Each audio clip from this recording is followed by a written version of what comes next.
अस्सलाम वालेकुम वरहमतुल्लाहि वबरकातुहू। नाजरीन, हकीम वसीम अहमद आपकी खिदमत में हाजिर है।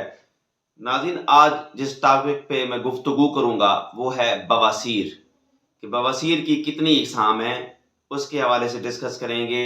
और ये कैसे होती है, क्यों होती है, और इसका देसी इलाज आपको बताऊंगा इंशाल्लाह। आपको ऑपरेशन करवाने की ज़रूरत नहीं है।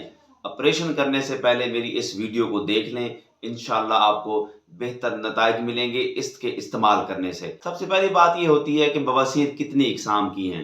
वो होती हैं दो किस्म की। एक होती है बादी बवासीर और दूसरी होती है खूनी बवासीर।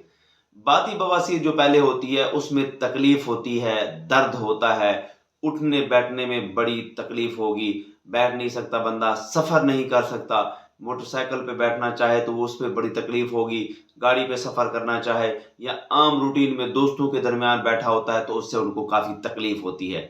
अगर ये तकलीफ बढ़ती जाए आहिस्ता आहिस्ता तो फिर बाद में ये मौके बन जाते हैं और ये खूनी बवासीर में तब्दील हो जाती है। वीडियो में आगे बढ़ने से पहले जिस भाई ने मेरे चैनल को सब्सक्राइब नहीं किया तो मेरे चैनल को सब्सक्राइब कर लें और बेल आइकन को क्लिक कर लें। तो नाजरीन, ये बवासीर बेसिकली ये खुश्की का मसला है, उजलाती मराज में होती है। ऐसे अफराद जो गर्म और तुर्श चीज़ें इस्तेमाल करते हैं, तेज़ाबियत का क्योंकि ये मसला होता है, खसूसन बिलखसूस तेज़ाबी मादा जब बढ़ जाता है तो ये बवासीर की कैफियत बन जाती है।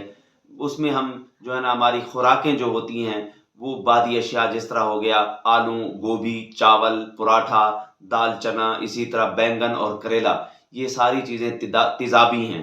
उसके साथ साथ ये है कि कोल्ड ड्रिंक्स का ज़्यादा इस्तेमाल करना और चाय का इस्तेमाल करना, ये खुश्क चीज़ें होती हैं, तेज़ाबियत वाली चीज़ें होती हैं, जिसकी वजह से हमारा मैदा ख़राब हो जाता है, कब्ज़ का मसला शुरू हो जाता है, दांतों में सोजिश शुरू हो जाती है, तकलीफ़ होती है। सोजिश की वजह से वो कब्ज़ बन गई, तो जैसे ही वो कब्ज़ और वो जो सुद्दा पास होता है तो उससे क्या होता है, वो मकद को ज़ख्मी कर देता है। फिर आहिस्ता आहिस्ता क्या हो जाता है, वहाँ पे मोके बनना शुरू हो जाते हैं, निशानात बन जाते हैं और वो मोके फिर बाद में फटना शुरू हो जाते हैं। जैसे ही वो फिर फटते हैं तो उससे खून जारी हो जाता है।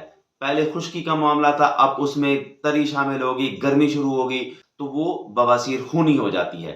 तो नाज़रीन, इस मसले से निकलने के लिए सबसे पहले आपको अपनी ग़िज़ाएँ ठीक करनी होगी। बादी तुर्श अशिया और जो खुश्क चीज़ें हैं उसका इस्तेमाल ख़त्म करना होगा। तेज़ाबी चीज़ें इस्तेमाल करना बंद करनी होगी ताकि आपको इस तरह का मसला पेश ना आए। अब आपको मैं इंशाल्लाह उसका एक बेहतरीन देसी नुस्खा देने लगा हूँ। आप इसको इस्तेमाल करें, इंशाल्लाह आपको बवासीर 2 हफ़्ते तक, कम से कम 2 से 3 हफ़्ते इस्तेमाल करें। पहली 2 खुराकों से इंशाल्लाह आपको शिफ़ा मिल जाएगी, दर्द से, तकलीफ से आपको इंशाल्लाह अल्लाह के हुक्म से आपको शिफा मिल जाएगी। आप सारी चीज़ें ये हम वज़न ले लें पंसार स्टोर से, कलमी शोरा ले लें 50 ग्राम, तारा मीरा जिसको कहते हैं अस्सू, अस्सू 50 ग्राम ले लें, गंधक आंवला सार ये भी पंसार स्टोर से साफ़ सुथरी मिल जाएगी, वो भी 50 ग्राम ले लें। छिलका रीठा, रीठा जो होता है उसका अंदर जो मगज़ होता है, गुठली, वो आपने इस्तेमाल नहीं करनी बल्कि छिलका इस्तेमाल करना है। ये सारी चीज़ें पीस के पाउडर कर लें। आधा चमचा आप इसका इस्तेमाल करें सुबह निहार मुँह और आधा चमचा आप रात को इस्तेमाल करें ताज़ा पानी के साथ, क्योंकि ये चीज़ें कड़वी होती हैं। अगर आप ना खा सकें तो 1 ग्राम का कैप्सूल, जो बड़ा कैप्सूल होता है, वो भर लें, सुबह शाम वो कैप्सूल इस्तेमाल कर लें। फिर आपने क्या करना है कि ये कैप्सूल भर के रखने नहीं है, ताज़ा भर लें, ताज़ा भर के उसको इस्तेमाल करें, क्योंकि इसके अंदर कलमी शोरा होता है, फिर कैप्सूल ख़राब हो जाएगा। तो ताज़ा भर के सुबह शाम इसका इस्तेमाल करें तो इंशाल्लाह 10 से 15 दिन आपको चाहे खूनी बवासीर है, चाहे बादी बवासीर है, अल्लाह के हुक्म से छूट जाएगी। मज़ीद मालूमात के लिए राब्ता करें हुसैनिया दवाखाना एंड पंसार स्टोर से।